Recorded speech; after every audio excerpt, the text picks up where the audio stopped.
Thanks very much for sharing your experience.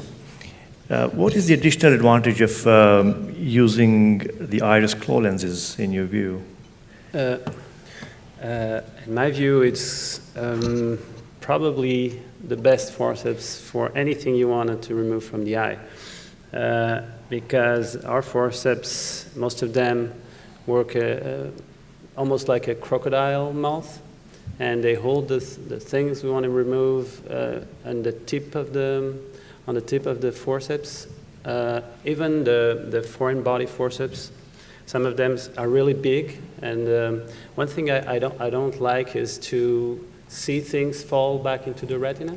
I was presenting this one time to a friend of mine, and he said, no, that never happens to me. I always remove it from the sclera, and it never happens to me. And a week later, it happens that I went to his operating room, and it happened to him. So it fell back and it hit the retina. So I don't want it to happen to me. So, and since I do this, the bimanual, for instance, for foreign body extraction, as long as you have an endomagnet and as long as it's metallic, so this is the best way because the artisan forceps actually embraces the foreign body and you remove it without the chance of being caught into the corneal wound. And even if it's misaligned as the last metallic foreign body, we're able to align it without the need for further maneuver, like putting it on top of the iris and risking hemorrhage and also falling into the back of the eye. So I think this is the best option to not having the chance for foreign bodies hitting the back of the eye, even IOLs. In fact, what you've shown is this lens is more useful in taking things out of the eye. The only thing it can be used to insert is the artisan lens. Yep. Okay, thank you.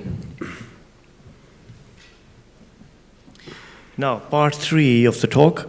Now, we're just going to have a medley of presentations on different techniques of lens implantations.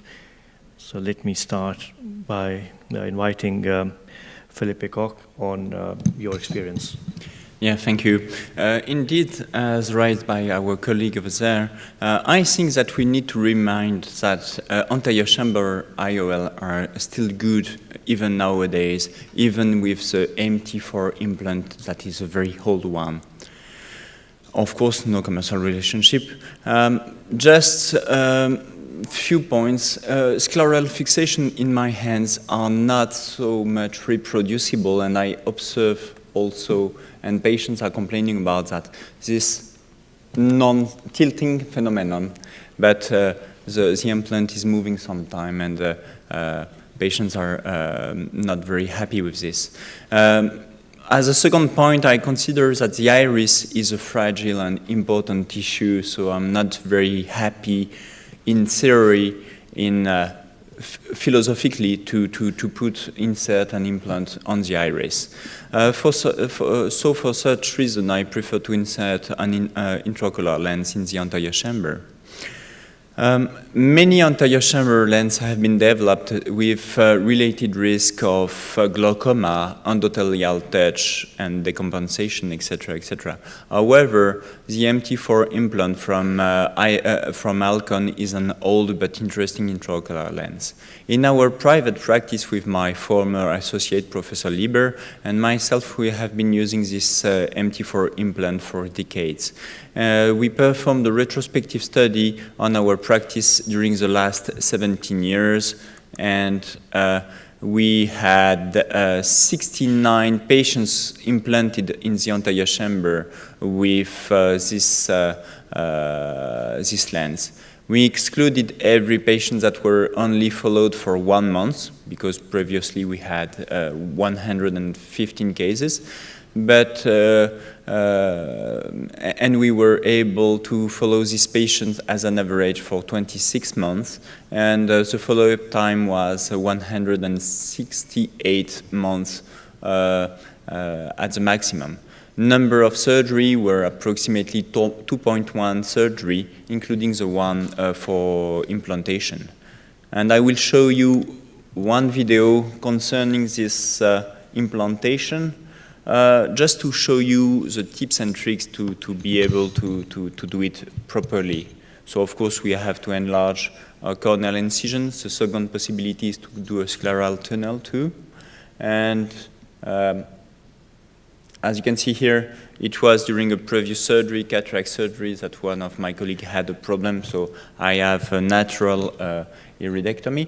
So we put this iris, IOL in the anterior chamber, and one important thing is to use a synesthesia to push your IOL to ensure that the optics are in the trabeculum, and to pull it again by grasping it slightly to ensure that it is in the trabeculum and not on the iris. About complications, most of them were, first of all, about our surgeries.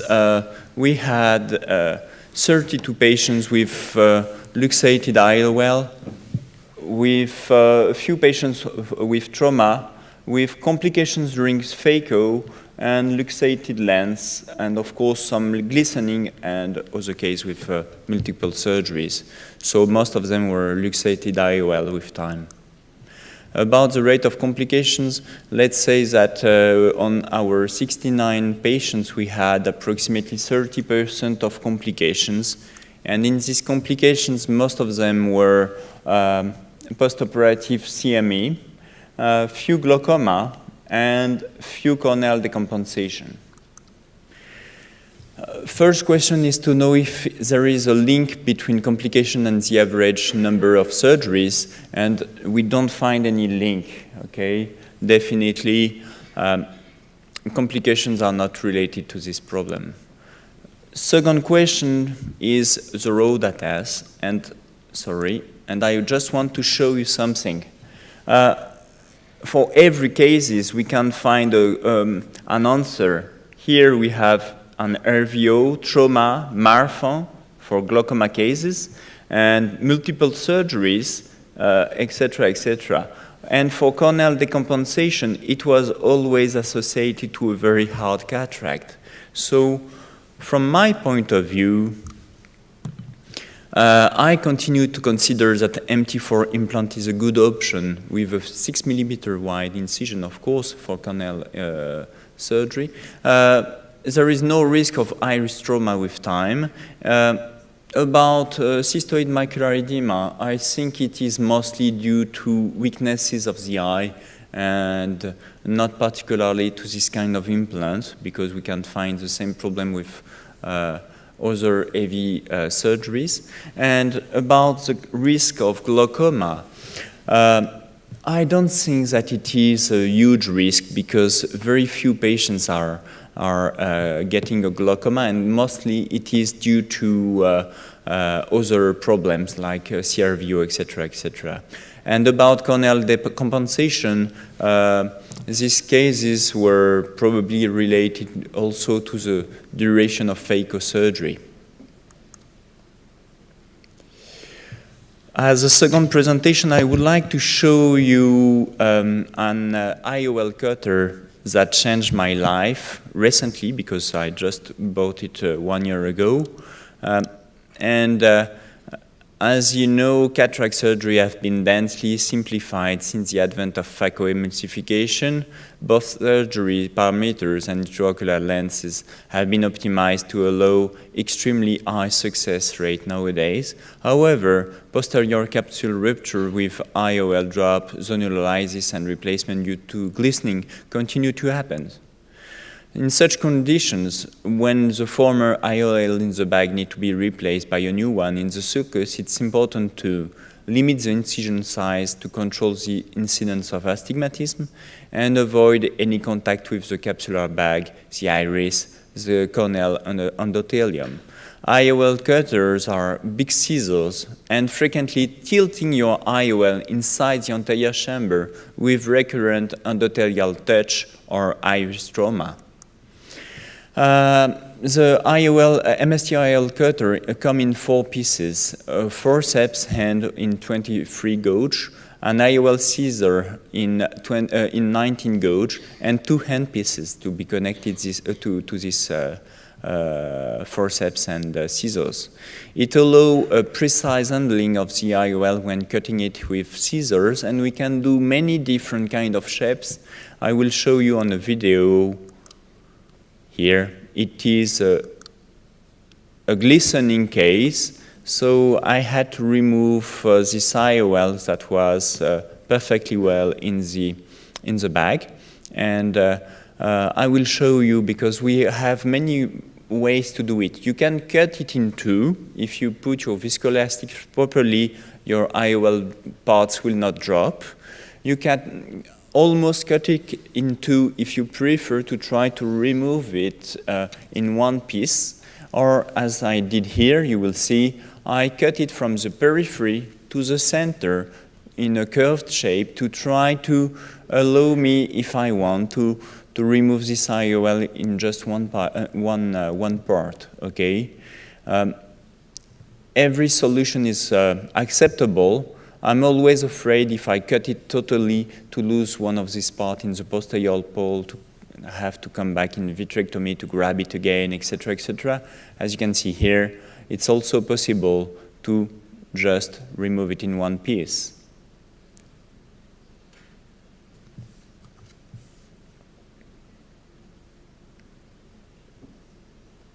And after that, of course, you can easily put your sulcus lens. In conclusion, the MST-IOL cutter changed my VR surgeon life. It allows a precise work in the anterior chamber by handling the IOL with the forceps. It reduces the risk of trauma on fragile tissue like endothelium and the capsule and iris. And the IOL can be cut in 2 or dissected at 90%, linearly or in a curved fashion. Thank you very much.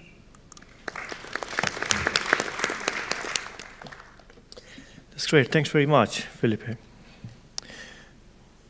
I just wondered whether sometimes it might be easier in carrying out IOL exchange to deliver the lens in the anterior chamber first, and then insert the replacement lens into the bag before cutting the lens, because that stabilizes the bag. I agree.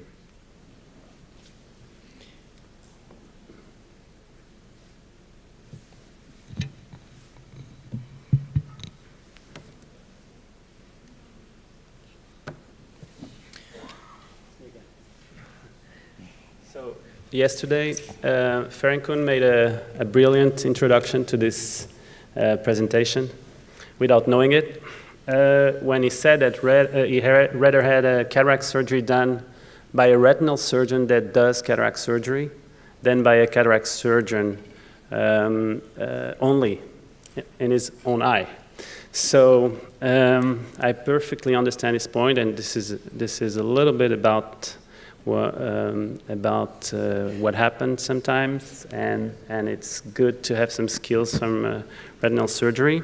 And even after yesterday, I even thought about changing the name of this presentation to "Why My Cataract Should Be Done by a Retinal Surgeon."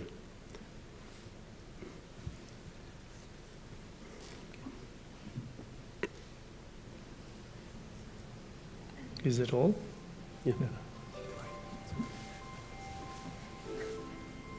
The anterior and posterior segments of the eye are well-defined territories with specificities of their own.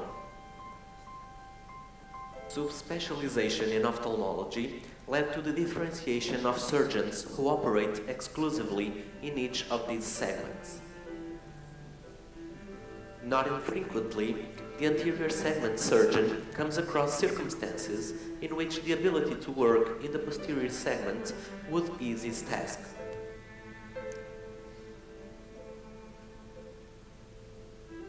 Our first case is a 70-year-old female patient diagnosed with an epiretinal membrane. At slit lamp examination, this patient also presented a significant cataract. A combined surgery was then executed, and the resident was allowed to do the phacoemulsification procedure.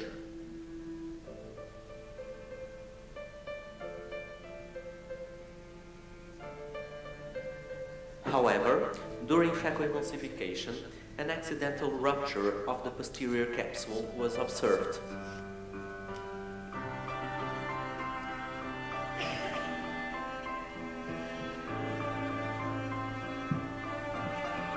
A first attempt to remove the cortex remnants was made with an aspiration irrigation device with no success. Vitreous presence could not only jeopardize this maneuver, but also cause a retinal detachment. It was then decided to advance to vitrectomy and to remove the cortex with a vitreous cutter. Care was taken not to damage the anterior capsule.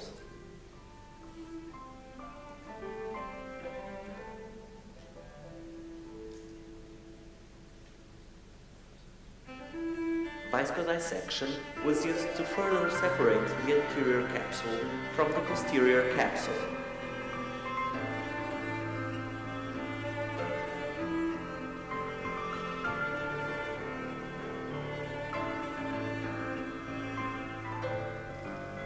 The intraocular lens was placed in the ciliary sulcus, and then the optic zone was pushed down in order to capture it in the anterior capsule. The remaining surgery occurred uneventfully.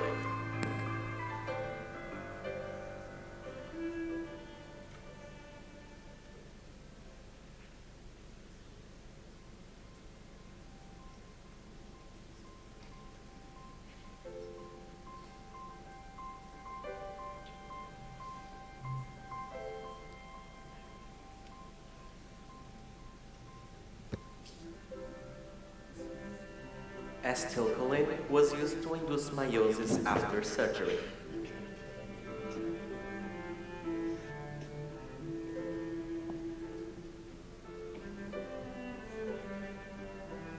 Our second case is a 59-year-old diabetic woman presenting with sudden decrease of visual acuity due to a vitreous hemorrhage. In the operating room, the eye presented with poor visualization of the red reflex, which compromised stereo acuity and consequently the phacoemulsification procedure. The introduction of an endomyelination device helped to better differentiate the posterior structures and increased stereopsis.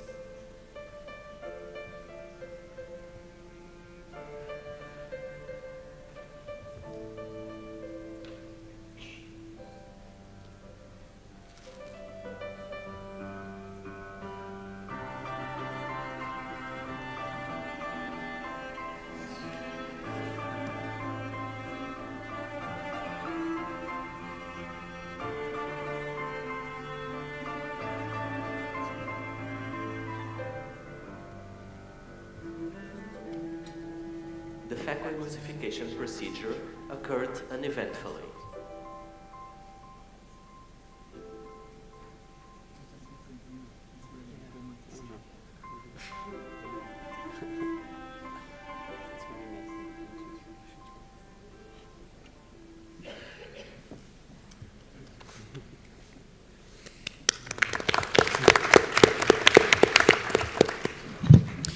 This is very nice quality of your presentation.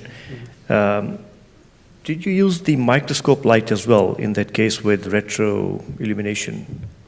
No. Just the illumination, the chandelier. Very elegant. Yeah. I have a quick question. Why did you remove the ILM in the first case? I'm not sure it was the ILM. I think it was the epiretinal membrane. There was an epiretinal membrane. Yeah, there was an epiretinal membrane. Yeah. Well, thanks for reminding us all that how much we enjoy being VR surgeons. But can I ask you, would it be ethically and professionally justified for your patients to know that if, say, somebody is looking for a cataract surgeon, that their surgeon is actually a vitreoretinal surgeon as well? I'm not trying to buy a war with the anterior segment surgeons, so this was just. Sure. I'm just sort of thinking. Frank, yesterday they were talking about if it was your eye, And that's why I explained this now in this introduction. If it was your eye, would you rather have a retinal surgeon with cataract surgery experience doing it, or a cataract surgeon only? And that just in that case, but of course that we cannot try to buy a war with anterior segment surgeons. I think as a surgeon I would agree with you, but I'm wondering whether the patient should know that. Well, if we all work in the best interest of patients, don't we? I don't know. That's a tough Any thoughts question. on the matter? Okay. Any comments in the audience? I don't think so, because cataract surgeons do very elegant cataract surgery, much more probably than the vitreoretinal surgeon. So if you look totally, I guess posterior capsule rupture rate will be less with cataract surgeon as compared to vitreoretinal surgeon. And most of them can deal with the complication. You rarely come across dropped lens or something like that need vitreoretinal intervention in the last decade, actually.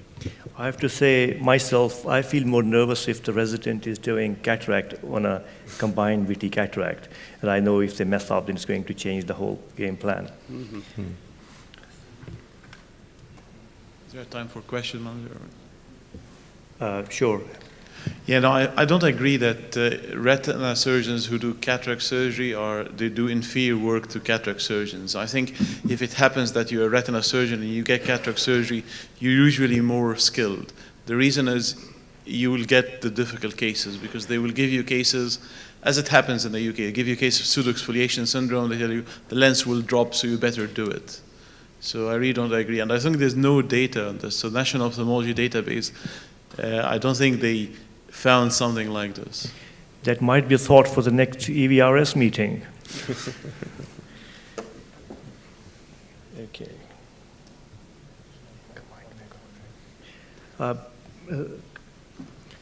I can't help but comment from in the USA, it would be legal suicide to make that comment despite the interests of the patients weighed one way or the other.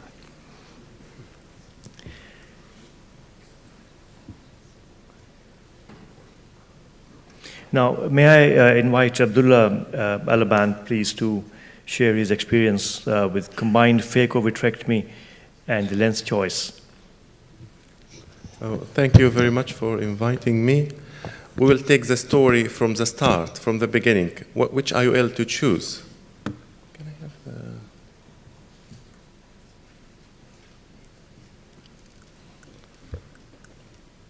So, the UK national database showed that most patients after vitrectomy develop cataract, and about 75% of the people who underwent vitrectomy develop cataract within the first 3 years.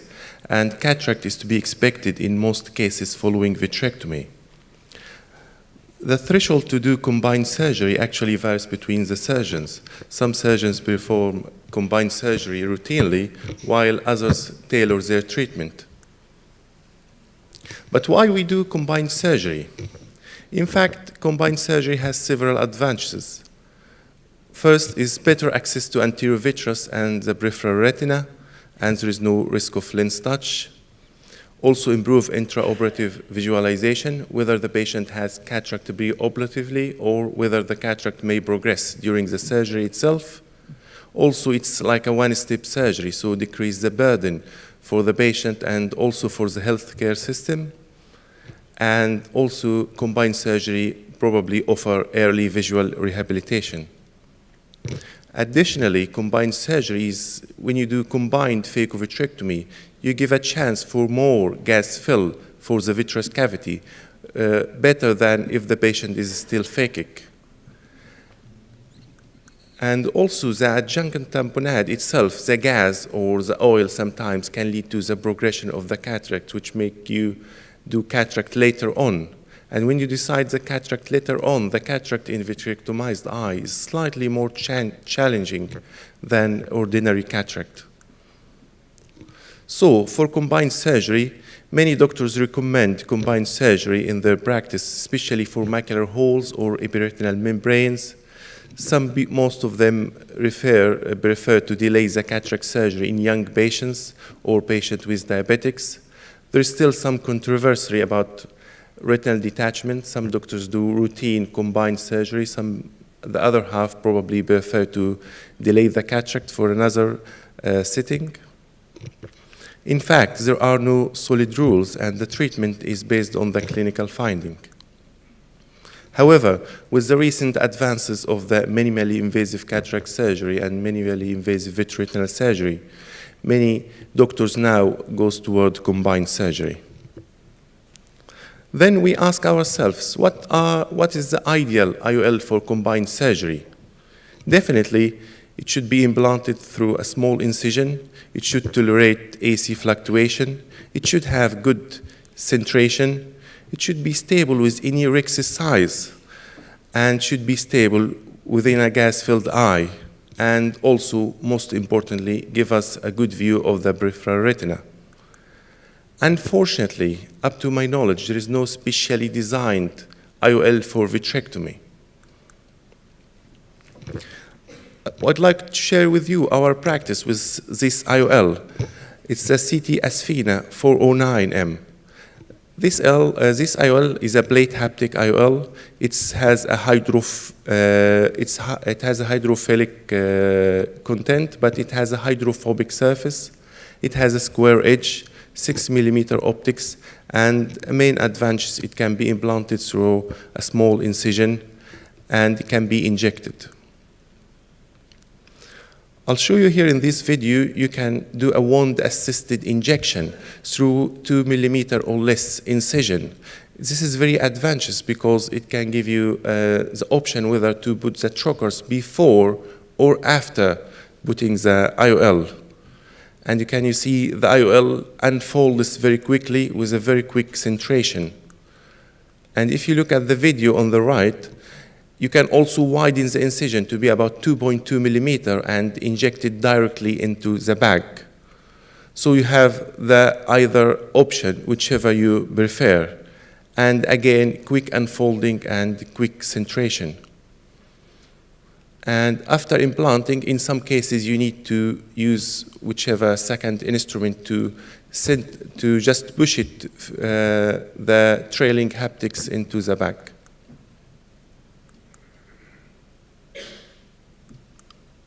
Oh.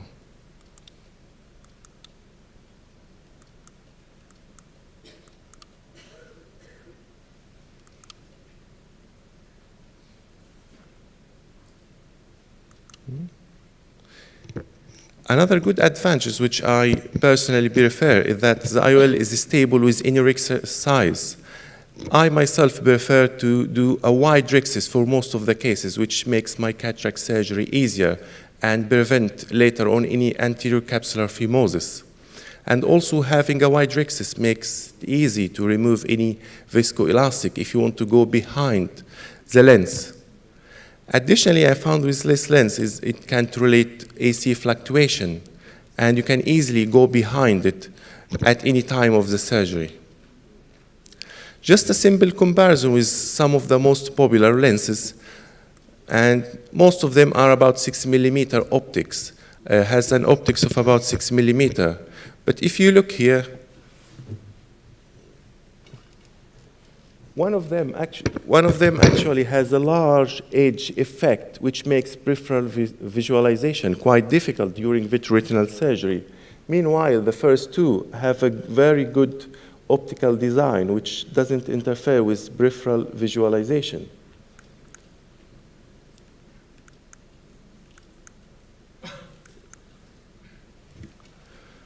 So in fact, it has a less prismatic effect by its edge, giving us a better peripheral view.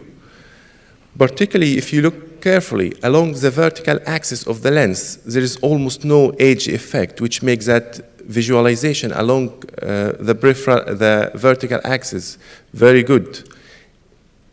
Oh, sorry. As you know, with some IOLs, especially if the patient has already had the cataract and possibly there's some opacification of the capsule around it, the peripheral view is quite compromised, and you have to tilt the eye or do more peripheral indentation to see the peripheral retina. But what we have found with this lens that you can easily do peripheral indentation without needing to tilt the eye itself. It can be very easy, and it can be very easy along the vertical or the horizontal axis. The age effect is very minimal in this lens compared to other lenses.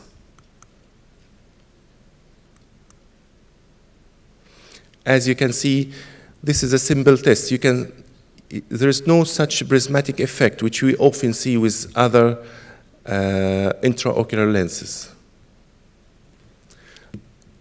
Some post-operative advantages of this lens, as you know, it has a 4-point support. It's like a plate haptics. So it's very stable in gas-filled eyes compared with other lenses.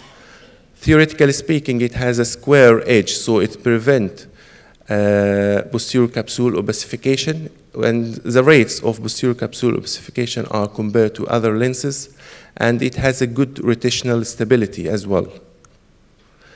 And also stable if you need to do a re-operation on a patient with a detachment or whatever, it's very stable as well. And the lens, because it has also some peripheral tension, there is a less chance for capsular contraction as compared to other lenses. On the other side, there are still some relative disadvantages like any lens. It has a small margin of error. For example, when you implant it, if it's implanted into the sulcus, it's really difficult to re-implant it again into the bag. So you need to be careful. Once you implant it, try to be strictly inside the bag, especially if you do wound-assisted technique. Also, it requires two-step implantation. First, you put the leading haptic, and then you have to push the trailing haptic if you do wound-assisted technique. But if you slightly enlarge the incision and go into the EC, you can implant it from one step. Another relative thing is that further manipulation is slightly tricky compared to other lenses. In fact, there is no ideal lens for vitreoretinal surgery, but I believe that stability and peripheral visualization are the most important considerations in our practice, and the most important consideration when we choose the IOL for combined surgery.